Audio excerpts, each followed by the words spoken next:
Talvez você já tenha ouvido falar de Heráclito, um filósofo que veio antes de Sócrates. Aquele que falou que nunca tomamos banho 2 vezes no mesmo rio.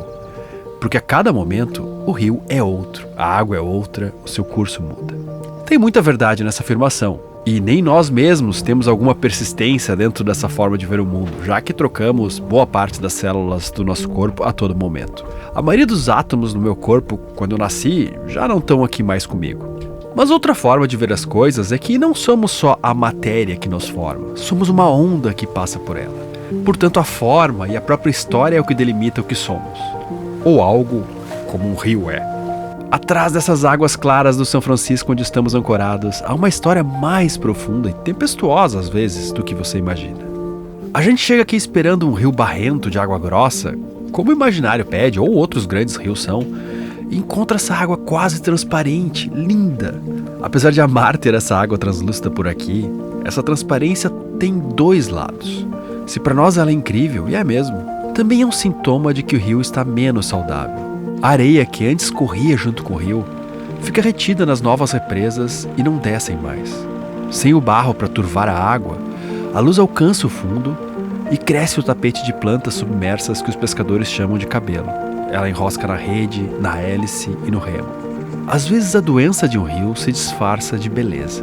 Há uma história muito mais complexa no Rio São Francisco do que se vê da superfície. Estamos ancorados na frente da casa do Paulo Andrade, que eu havia apresentado brevemente em outro episódio. Ele é físico, especializado em segurança de transgênicos, irmão do Arnaldo Andrade das Velas Cunhaque e, é claro, velejador, e participou de uma das mais lindas iniciativas de reconstrução histórica no Rio São Francisco, a da Canoa de Tolda Lusitânia. Tudo começou em 98. Eu fui fazer uma viagem pelo Rio São Francisco com o meu amigo e desde a infância, o Carlos Eduardo Ribeiro Júnior, que é projetista naval, construiu catamarãs, trimarãs, essas coisas todas. E ele me disse, olha, vamos subir o Rio São Francisco, que eu conheci um povoado lá, chamado Mato da Onça, lá em cima, depois de Pão de Açúcar. É um lugar fantástico, você vai amar aqui. Eu não conhecia o São Francisco, só tinha passado uma vez de carro. E aí, subimos o Rio São Francisco. Foi uma coisa, uma aventura maravilhosa. Foram 3 dias de vela, subindo no pano, né? Saindo do Brejo Grande, onde ainda existia o Cabeço, o famoso Cabeço, povoado que tinha o farol. E conhecemos o farol ainda dentro do povoado. Era no final de 98, mas a erosão já estava avançando rapidamente. E aí subimos até o Pão de Açúcar, depois do Pão de Açúcar no Mato da Onça. Foi uma viagem maravilhosa. E assim eu conheci o Rio São Francisco.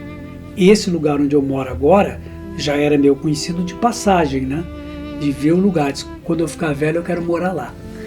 Aí via pessoas lá do Alto São Francisco que moraram aqui, eu encontrei o lugar certo para morar, que é esse aqui onde a gente está agora. No outro episódio eu falei que era difícil imaginar velas e fazendas ao mesmo tempo. Que era estranha essa combinação que estávamos vivendo. Mas que essa era uma limitação minha, porque isso aconteceu por milênios. Provavelmente aqui no São Francisco, por muito tempo também. A vela, como em todo lugar do Brasil, sempre houve. E até os indígenas já navegavam a pano. Não é verdade que eles não conhecessem o pano, isso é uma conversa mole. Tem uma história da navegação brasileira escrita por um almirante em 1800 e cacetada, já no fim do ano, fim do século retrasado, e ele fala disso. E lá no Pará, principalmente no Pará, havia muita vela feita de uma árvore chamada jupati, uma palmeira. Essa palmeira dá uma tirinha de fibra vegetal como se fosse uma tira de polipropileno dessa que fazem a vela de Prolan. Então elas eram um traçado de jupati extremamente resistente e leve. Os índios usavam isso. No São Francisco não é a navegação indígena que prevaleceu, porque os indígenas foram logo expulsos, empurrados para lá pelos portugueses, já no tempo do couro, né? Do período de couro, que era 1500 e cacetada. O primeiro ciclo do São Francisco foi do couro, depois ele vieram outras coisas. A gente chama de couro uma criação de gado. Claro que a carne não chegava lá, virava carne de charque, outras coisas, mas o couro chegava. E depois disso, os portugueses começaram a navegar aqui com as embarcações portuguesas. No início do século retrasado, 1800, Penedo, que é a cidade mais próxima aqui, era uma cidade pujante, né? E aí a navegação não havia vapor, tudo a pano ou a remos. Quando chegaram os vapores, ainda assim o pano dominava aqui, muito mais do que os vapores. Então havia 2 tipos de embarcação importantes, que era a canoa de tolda, que é a maior de todas, com 2 panos e 2 velas de carangueja, e a outra era a chata. A chata era com 2 mastros também, mas eram velas triangulares. Todas elas são chatas embaixo. A chata tinha esse nome, mas essencialmente era o mesmo formato de casco da canoa de tolda. Ela tem um rombeamento antigo, aquele meio curvo assim embaixo, mas fore and aft, de frente para trás, ela é completamente plana. E a maior parte do fundo é chato. Tem as bolinas laterais. Tanto a chata quanto a canoa de tolda tinham bolinas de rodar. A chata, antes da canoa de tolda, era a embarcação a panos por excelência. Ela orçava, voltava, a canoa de tolda só descia no pano. Ah, a chata era mais veleira, no muito sentido assim, mais marinheira. Muito mais marinheira, também menor. As chatas tinham talvez 10, 12 metros, as maiores talvez 15 metros. Mas as canoas de tolda maiores podiam ter 3 mastros e 25 metros de comprimento. Acho que a maior era Igarité, que tinha, não sei se 24 ou 25 metros. Era lá de Pão de Açúcar. Uma canoa grandona mesmo. Canoa que a gente mede em sacas. Quantas sacas? Quantas sacas de arroz carregava. E basicamente arroz. Então a canoa que nós reformamos, a Lusitânia tinha 14 metros de comprimento, carregava 150 sacas. Era uma miniatura perto das outras, uma das menores. Uma saca é o quê? 50 quilos? 60 quilos. Não, então não era um grande poder de carga. Porque também barco estreito não carrega muita coisa, né? Sim. As canoas de tolda eram, proporcionalmente ao comprimento, elas eram estreitas. Era o que também muita gente confunde, eu acho, assim, na história da navegação do período do descobrimento. Por exemplo, não orçavam bem as caravelas. Na verdade, as naus, elas orçavam bem pior, assim. As naus eram umas carroças. Mas porque era para carga, né? Isso. Tipo, depois que as caravelas estabeleciam qual eram as rotas e os regimes de ventos, isso. Aí vinham as naus que eram para levar peso mesmo. Isso. Né? Era exatamente isso. O fundo arredondado e boca larga é importante. Aqui não era importante isso, porque as cargas não eram tão grandes, e por outro lado, a boca larga atrapalhava as manobras dentro de um rio, né? Atrapalhava os portos, atrapalhava tudo. Então o costado tinha que ser reto, liso, para você poder encostar várias canoas, uma encostada na outra, na outra, na outra, na outra, como em Salvador também, antigamente. A carga passava por cima dos barcos para chegar no porto e voltar, né?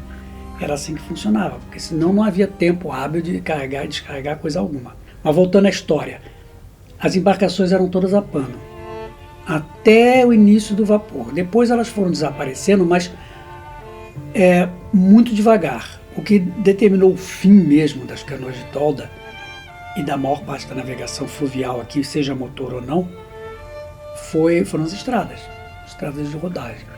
A partir de 1960, por aí. Governar é construir estradas. Pois é, governar é construir estradas e acabar com todo o resto do transporte no país, né? Trem, inclusive, também, né? Trem, que a gente estava comentando, trem é um problema. Isso já é meio registrado que foi meio acertado, assim, né? Tipo, foi. As montadoras. Isso, exatamente isso. E foi uma pressão das montadoras de caminhão, de carro, do que for, para acabar com tudo que não fosse transporte rodoviário.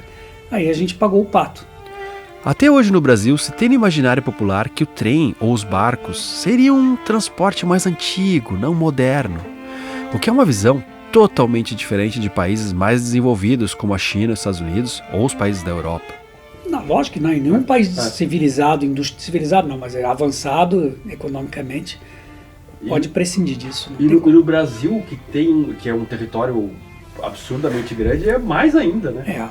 Se você for desviar os olhos daqui do São Francisco, você vai ver muita coisa em outros lugares. Quer dizer, todo o transporte de carga do agronegócio que é produzido na região que tem pouca estrada é fluvial. Com exceção dos rios da Amazônia e o Tietê, a Lagoa dos Patos também, o Brasil abriu mão de boa parte dessa navegação fluvial. Enquanto o Mississippi, por exemplo, é bastante usado, com um preço menor de transporte do que no Brasil. Eu sempre fui apaixonado pela canoa de tolda. Quando eu sonhava, muitos anos atrás, em entrar nesse rio, ficava pensando se conseguiria subir até Penedo. Imaginava encontrar uma delas navegando por aqui. O Paulo participou dessa reconstrução. da última que ainda existia, a Lusitânia. Era também o último suspiro de uma longa tradição de vários outros modelos de canoas grandes. A canoa de tolda, desse monte de canoas que existia, foi praticamente a última. Nós não sabíamos nada sobre canoa de toldas quando chegamos em 98, mas em 2000 a gente já tinha visto ela navegando lá perto do Mato da Onça, lá em cima, depois de Pão de Açúcar, 160 quilômetros de onde nós estamos agora. Trabalhando, ele carregava ainda tijolo, telha, esse tipo de coisa, mas a canoa estava completamente comida pelo busano, fazendo água, precisando realmente de cuidados. O dono já estava a fim de vender, mas teve um momento lá que ele se chateou porque a canoa foi a pique e aí teve que ser tirada de novo. E ele disse: eu vou queimar essa droga. Aí a gente conseguiu comprar, na ocasião foram R$ 2.500 a canoa, tinha 14 metros, e aí nós conseguimos encontrar, reformar a canoa durante 4 anos. Foi uma aventura essa reforma dessa canoa. E aí tem a mão do Carlos Eduardo Ribeiro Júnior, que é o arquiteto naval. Então ele desenhou todas as plantas da canoa, está tudo lá na Biblioteca Nacional. Esse barco é tombado pelo patrimônio histórico, então tem todo um registro de construção, de métodos de construção, planos de construção, sistemas de navegação, construção de velas, está tudo lá. E a gente reformou essa canoa com um dos únicos vivos ainda construtores de canoa, chamado Mestre Nivaldo, que morreu 2 anos depois, não, menos. Construtor de canoa que sabia fazer de tolda. Que sabia ainda fazer canoa de tolda. Tinha 2 ou 3, ninguém queria se aventurar, ele disse: eu faço. Da canoa de tolda se aproveitou, acho que 3 cavernas e 4 tábuas. O resto tudo é novo. Por quê? Porque já estava tudo podre. Isso me faz lembrar o barco de Teseu, uma lenda que tem eco com a visão de Heráclito sobre o mundo. Era o barco que supostamente Teseu teria salvo os jovens adolescentes do Minotauro em Creta. E havia uma procissão marítima todos os anos com ele. Só que ele já tinha sido tão reformado que nenhuma tábua ainda era original. A pergunta era: esse era ainda o barco de Teseu? É, isso. Era um desses barcos que foi... Esses barcos que foram recrutados do nada, né? Porque o que tinha ali era como ela tinha sido construída, né? Tinha que ser feita toda de novo. Então, primeiro foi recuperar todos os desenhos, depois foi encontrar o mestre Nivaldo, depois foi começar a reformar, que foi feito lá no Mato da Onça, inicialmente. Depois de 2 cheias sem aviso que a Chesf nos presenteou, a gente foi em cima da Chesf com 10 pedras na mão. Eles disseram: a gente não indeniza, mas a gente pode fazer um projeto de reforma com vocês, financiamento. Aí nós escrevemos um projeto de reforma e a Chesf financiou em grande parte, teve outros recursos. Aí nós começamos lá e terminamos aqui. A canoa foi rebocada, naufragada, ainda inconclusa, para o Brejo Grande, aqui perto, e a partir disso ela foi realmente finalizada. Foram 4 anos ao todo, o mestre Nivaldo, desde lá de cima até chegar aqui embaixo, 2 anos aqui, 2 anos lá, na ordem inversa. E aí nós construímos as velas foram costuradas aqui, foram tingidas aqui com as pedras que eles conhecem aqui, que dão aquele tom ocre na vela e impede que elas apodreçam. É muito fácil cair na bobagem de medir a riqueza financeira de alguém por ter um carro, um relógio, uma viagem cara, quando, na verdade, a saúde financeira não está relacionada a isso. Aliás, essas coisas são boas, mas elas podem atrapalhar uma vida tranquila do ponto de vista financeiro. É um erro comum, ainda mais com as redes sociais hoje, que são um lugar que amplificam muito essa exposição. Mas o mais grave mesmo é cometer esse erro de avaliação com você mesmo e perseguir um sucesso muito frágil na vida, ao invés de tentar construir um patrimônio que te dê estrutura, segurança e uma vida melhor. Uma vida menos tensa, especialmente quando o vento muda. E o caminho para isso não é não viajar, não ter coisas boas. Não necessariamente. Está muito mais relacionado ao como, quando, de que forma você cuida do dinheiro que você constrói com o seu trabalho. Eu sempre soube disso lá no fundo, mas aprendi mais sobre como colocar isso em prática na minha vida com um curso. O curso da UVP, que são 8 semanas que vão muito além de explicar o que é cada tipo de investimento e por que cada um deles é melhor na sua situação. Ele te ensina como se organizar, ter controle e aproveitar melhor as oportunidades que podem te ajudar a alcançar o que você quer. Além do curso, você ganha 1 ano para acessar conteúdos extras e ferramentas que vão te ajudar muito. E o mais legal é que se você concluir o curso, emitir o certificado e ainda assim sentir que não está seguro para investir, eles te devolvem o dinheiro que você pagou.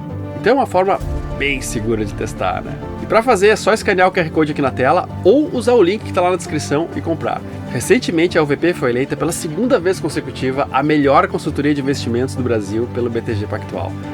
Então eu acho que vale bastante a pena. E se você fechar o curso com esse código, você vai ganhar um presente especial que tem a ver com a UVP e com o Hashtag Sal também.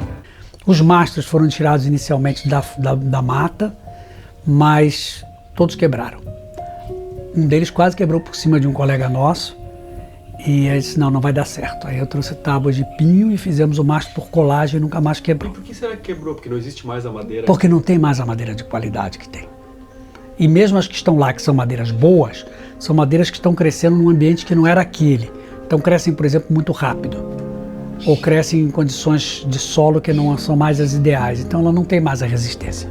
Fabricar navios de madeira exigia técnicas e segredos hoje esquecidos. Há relatos de que a marinha inglesa, por exemplo, deixava as tábuas de molho na água por longos períodos, chegando a cerca de 3 anos em água salobra constantemente renovada, para lavar a seiva e proteger a madeira contra o caruncho marinho. Em tempo de guerra com pressa para construir, essa cura era encurtada ou simplesmente abandonada, usava-se madeira verde. E o barco durava muito menos. É exatamente isso. A canoa de tolda, voltando à história que você falou, a canoa de tolda teve todas as cavernas tiradas de craibeiras, através do uso de enxó por um senhor que era um touro de forte, e ele levava os arames, tirava as cavernas da craibeira e deixava a craibeira lá. A árvore não morria, porque precisava de um pedaço de tronco e um pedaço de raiz, sempre assim. Essas cavernas foram todas para a água e passaram 1 ano dentro da água. Doce? Doce, água doce. Todas elas enterradas. As tábuas, do mesmo jeito, tudo enterrado. O mastro não. O mastro a gente não fez isso. A canoa de tolda nunca apodreceu. Agora, claro, ela foi toda revestida primeiro de epóxi, impregnada com epóxi, depois, em alguns lugares tem fibra de vidro, mas em geral não, é só epóxi. A manutenção da canoa de tolda, aliás, de qualquer barco aqui, era um inferno astral. Tinha que ser, todo mês tinha que fazer alguma coisinha, porque senão não resiste. Então a canoa de tolda foi isso, a aventura da canoa de tolda foi resgatar e construir. Havia mais uma, que era de um borracheiro aqui em Penedo, o Pezão, que não tinha dinheiro para nada, mas todo o dinheirinho que ele tirava da borracharia ia para manter aquela canoa viva. E aí depois ela foi comprada pela Prefeitura de Piranhas. E aí foi reformada meia boca e ficou lá como exposição. Ela não navegava para cima e para baixo. Canoa de tolda não, a gente saía daqui em Brejo Grande, a Lusitânia, subia até Piranhas e voltava. Fizemos essa viagem, eu fiz pelo menos umas 5 vezes. Eu fico imaginando como navegava uma canoa dessa. Será que orçava bem? Ou seja, andava bem contra o vento? Ela orça mal, mas orça. Mas a gente ia no pano e voltava rebocado por uma canoa, por uma lancha a motor. A gente encostava bordo a bordo, uma lancha de alumínio. Botava um motor de 60 cavalos, não, 30 cavalos lá e vinha descendo o rio. Mas se precisasse subir, se precisar, dava bordo e subia. É que é demorado, né? Na verdade, ela foi, segundo contam a história, ela foi inventada perto da década de 20 do século passado por um camarada que conhecia as embarcações de vela carangueja, sabia que se botasse uma bolina que rodasse, podia subir e descer, porque tinha em Portugal, tinha em outros lugares, e adaptou isso. Isso desceu o rio contra vento em 1920 e pouco. Conhecem o nome da pessoa, isso está mais ou menos historiado. É recente, então? É recente. Antes elas desciam no pano, subiam no pano, que é sempre o vento sempre sobe o rio aqui, e desciam na correnteza. Botava-se um tronco naufragado e ela vinha sendo arrastada pelo tronco. Uma vela submarina. Uma vela submarina, era assim que navegava. E subia no pano. Quando elas naufragavam, era sempre no pano. Uma rajada de vento, um pau que esperava ela na hora errada, e aí elas naufragavam. Quando era descendo, raramente, porque o tronco esbarrava na coisa antes, né, e geralmente não danificava a embarcação. Esse camarada desceu, foi uma festa. quando chegou em Propriá, ele desceu, acho que de Pão de Açúcar para Propriá, dando bordos. Então isso inaugurou as canoas de tolda como a gente conhece agora. Antes não era assim, elas tinham 2 mastros, mas um pano triangular, no máximo um pano tipo vela redonda de caravela, para subir o rio. E muito trabalho de vara, muito. Os canoeiros eram conhecidos pelas aquelas marcas de calo que tinha no peito, né, para empurrar as varas, era assim. Aí esse camarada inaugurou as canoas. Na década de 40 havia mais de 200 canoas de tolda aqui. 200. Foram sumindo, você encontra ainda pedaços Olha, encontra essa canoa lusitânia, encontra essa outra lá em cima e eu acho que mais nada. Nem tipo jogado no canto? Nada. Tem uma naufragada que você pode encontrar, mas já totalmente destruída. De frente da Ilha do Ferro tem um povoado, em Sergipe. Tem uma lá, eu ainda vi essa canoa velejando. E o camarada chegou, acho que encaixaçado, bateu numa pedra bem na frente do porto e a canoa foi-se embora. E outros que também perderam a embarcação, vamos dizer, nos últimos 40 anos. Mas a única que resistiu foi essa.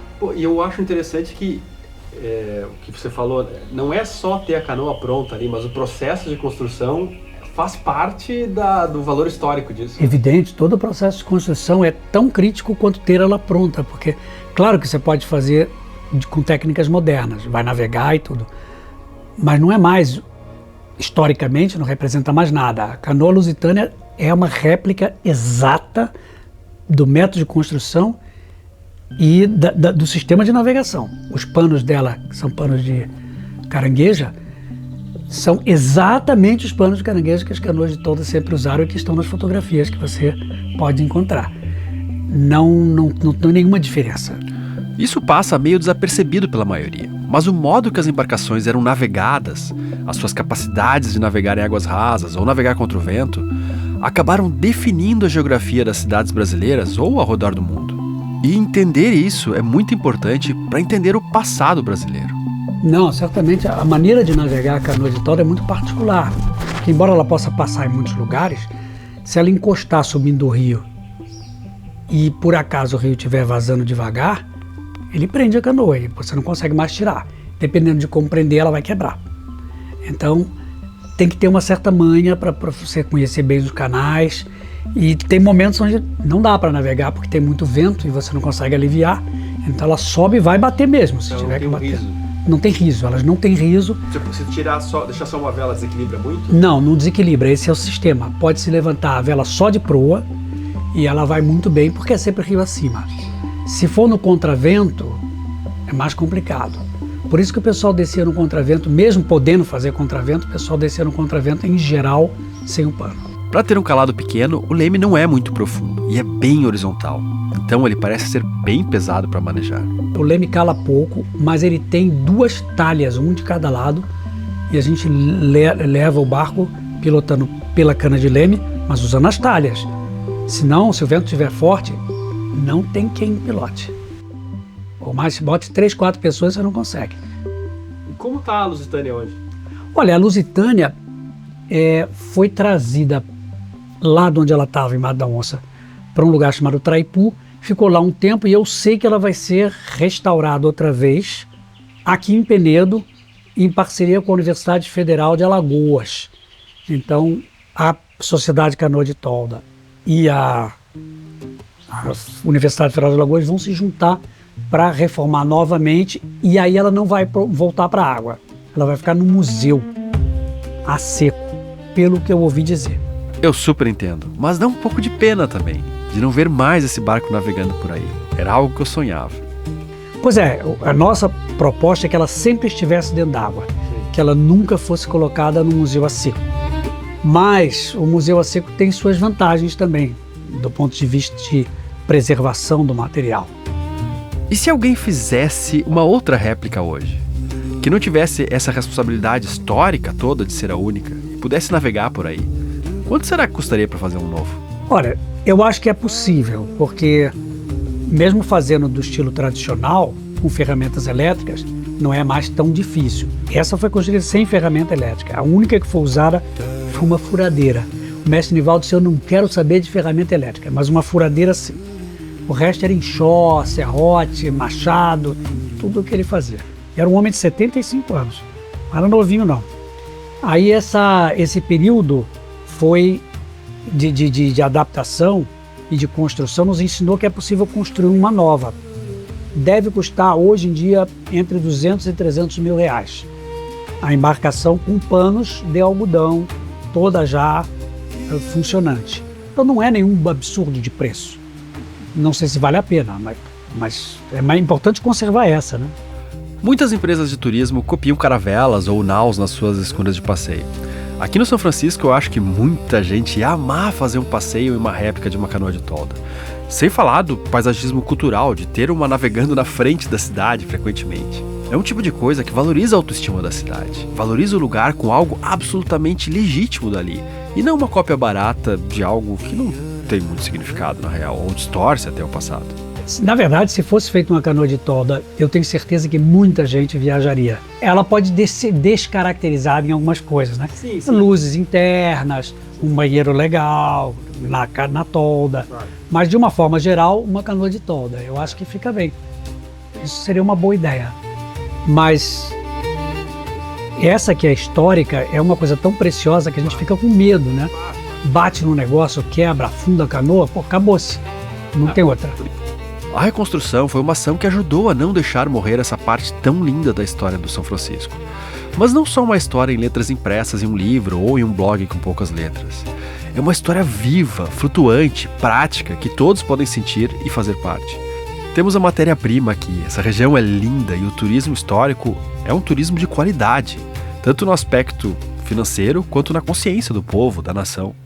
Olha, para mim, a participar desse projeto, não apenas da canoa de tolda, mas todo o trabalho que a Sociedade Canoa de Tolda fazia, que era um trabalho socioambiental, de construção de escolas, eletrificação quando não havia eletricidade aqui, isso foi há 25 anos atrás. Esse rio era uma escuridão, só tinha luz nas cidades maiores, o resto não tinha luz nenhuma. Esses projetos que foram feitos com universidades, com o governo alemão, com o governo federal, foram muito bons. Para mim foi uma descoberta de um Brasil que eu não tinha ideia que existia, das pessoas, da linguagem que se usa, dos gostos, das músicas. E o Rio São Francisco é muito particular, muito particular. Tanto que a gente brincava, existe a Mesopotâmia, né, entre os rios, a gente devia criar um estado chamado Peripotâmia, em volta do rio, né? Porque realmente as margens direita e esquerda de São Francisco, pelo menos aqui onde a gente conhece bem, elas são um mundo à parte. Pelo cultivo de arroz, pelas culturas, pelos gostos, pelas músicas, pelo cultivo de outras coisas, pela pesca, evidentemente, pela navegação. Tudo isso criou um sentido de pertencimento a quem mora aqui muito grande. E um intercâmbio entre as pessoas, famílias que moram lá em cima e famílias que moram aqui embaixo. Então isso uniu o rio de um jeito, esses 200 quilômetros de rio, que eu nunca tinha visto em outro lugar. Uma união num espaço tão longo, mas delgado, né, como uma tripa, mas que cria um ambiente que é só esse aqui, do Baixo São Francisco. Uma cultura própria, né, diferente Muito diferente do entorno. Você saiu da várzea do São Francisco, mais para lá ou mais para cá, já é outro ambiente completamente diferente. E depois da antiga cachoeira de Paulo Afonso, né, tipo, é diferente essa cultura ou ela... Muito diferente. É muito diferente. Lá é uma coisa mais sertaneja, embora aqui também tenha uma área sertaneja. Não tem a tradição do cultivo do arroz, porque não tinha as várzeas.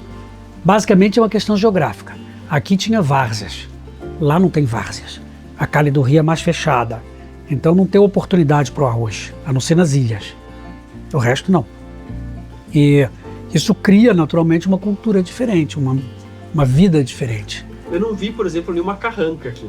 É uma coisa de lá? É de lá. A carranca não é nossa, né? Embora dissessem que havia navegação com carrancas aqui, eu nunca vi. É da parte de cima? Né? É, do submédio, né? Do submédio São Francisco. Mais do que do Alto São Francisco, ou do Médio São Francisco, ali de Sobradinho para cima, eu acho que as carrancas eram do submédio. É aqui no São Francisco, no Baixo São Francisco, talvez um pouco. As canoas de tolda, por exemplo, elas não navegavam lá para cima. Uma vez ou outra, alguma ia, E tinha até uma ou outra perdida lá no Lago que hoje é no Lago de Sobradinho e antes era Rio. Eu fico muito feliz de estar aqui e conhecer um pouquinho dessa Peripotâmia, com alguns ecos desse passado grandioso de navegação. A canoa de tola para nós foi uma lição. Não apenas a reforma dela, mas o convívio, a navegação com ela e tudo mais. Uma coisa que a canoa de tola nos ensinou é o seguinte: a viagem tem um tempo dela, não é o nosso tempo. E num rio, pior ainda do que no mar, você tem que obedecer a dois entes diferentes. O vento e o rio. No mar você pode desafiar as ondas, mas no rio você não pode desafiar uma enchente. Ou ao contrário, pior ainda, uma seca. Secou, você não passa mais naquele canal, tem que esperar. Esperar o dia seguinte. Esperar até que chova. Então tem momentos, o rio é muito restrito em relação à navegação. Principalmente um rio como São Francisco. Agora, né? No passado talvez não fosse assim. Mas agora o rio tem uma vazão muito baixa porque as represas controlam tudo, né? As barragens. E o controle é sempre para geração de energia. Ninguém pensa no rio, ninguém pensa no convívio com o rio. A coisa mais destrutiva que foi para o Rio São Francisco foram as barragens. Nada foi mais destrutivo. O Paulo diz que no rio a gente obedece a dois senhores, o vento e o rio. Mas há um terceiro agora, que ninguém vê aqui. A montante, a usina do Xingó abre e fecha as comportas conforme a cidade acende e apaga as luzes. O rio sobe e desce todo dia, não pela chuva, não pela estação, mas pela curva de consumo de energia. A canoa de tolda aprendeu a obedecer o tempo do rio. O rio agora obedece ao relógio da tomada. É incrível como corremos atrás de coisas brilhantes de fora que prometem ser modernas, com tanta impulsividade, e ao mesmo tempo não temos o medo de perder tradições e recursos maravilhosos que nos sustentaram por séculos e que também podem se modernizar. Obviamente esse não é um texto contra a energia elétrica, mas o delta do Rio São Francisco levou 8 milênios para se formar e foi destruído em poucas décadas.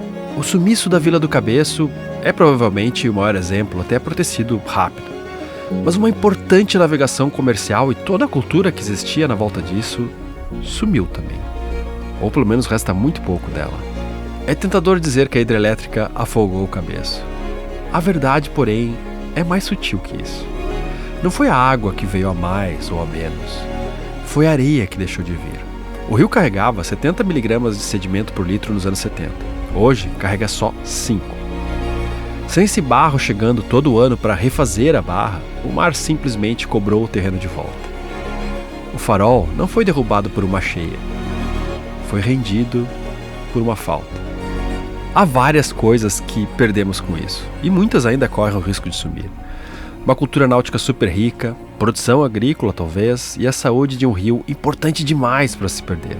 Ainda existe na Foz o farol, ali curvado, quase caindo como testemunha desse passado e mostrando que poderíamos estar vivendo um momento diferente. Que outros países souberam aproveitar melhor, de não enxergar a navegação como algo atrasado, mas como um meio de transporte muito eficiente, que pode ser super moderno e estratégico e que não precisa de grandes obras na maioria das vezes, precisa só preservar e manter as vias que já existem. Pensando bem, talvez o problema seja justamente esse. Não precisa de grandes obras.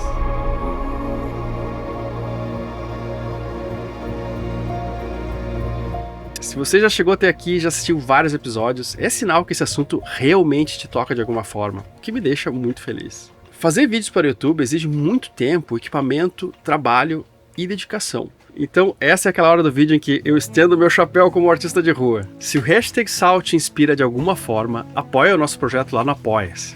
É a sua contribuição voluntária que nos permite investir em melhorias, como editar e legendar centenas de vídeos para levar nossas histórias mais longe e continuar fazendo o que a gente faz aqui para manter o hashtag Sal.